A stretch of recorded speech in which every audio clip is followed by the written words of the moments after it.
Circle Line train heading down to HarbourFront, where this train service ends. HarbourFront. This train service ends here. HarbourFront is the end of the line for the North East Line and the Circle Line, except that it won't be the Circle Line's terminus once CCL Stage 6 is complete. The station was announced in 1996 with an earlier working name of World Trade Center before opening as HarbourFront on the North East Line on 20th June 2003. Now, the very obvious destination that people come to HarbourFront Station for is the VivoCity Shopping Centre and also the HarbourFront Centre right next to it. So as you can imagine, it's always a very busy station, even on the weekday that I'm recording today. The movie buff in me also can't help but point out a geeky milestone about this cinema in VivoCity. The cinema here has the first Dolby Atmos screening hall in Singapore and in Southeast Asia as well.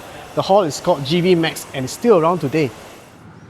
HarbourFront is also where you will come first if you want to go to Sentosa Island to do touristy things, where you can either walk to it on the Sentosa Causeway, take the Sentosa Express at VivoCity, or the cable car Mount Faber line at HarbourFront Tower 2.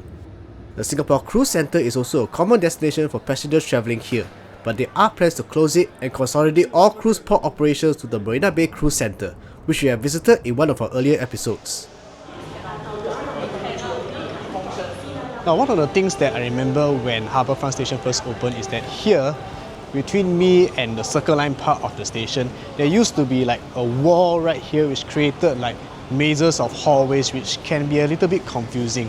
And it was only like years later then I realized, oh, these walls were actually part of a provision for the future lines, which would eventually become the Circle Line. So in a way, you can say that they had a lot of foresight when they built this station. Like Marina Bay Station, there are numerous artworks all around this station.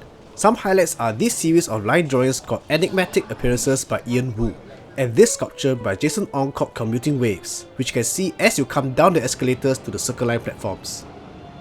And so that is the busy double end of the line station that is HarbourFront. And so for our next episode, we are going to the other end of the purple line, and it's a relatively new one, as you may know. So press subscribe if you want to know when that drops.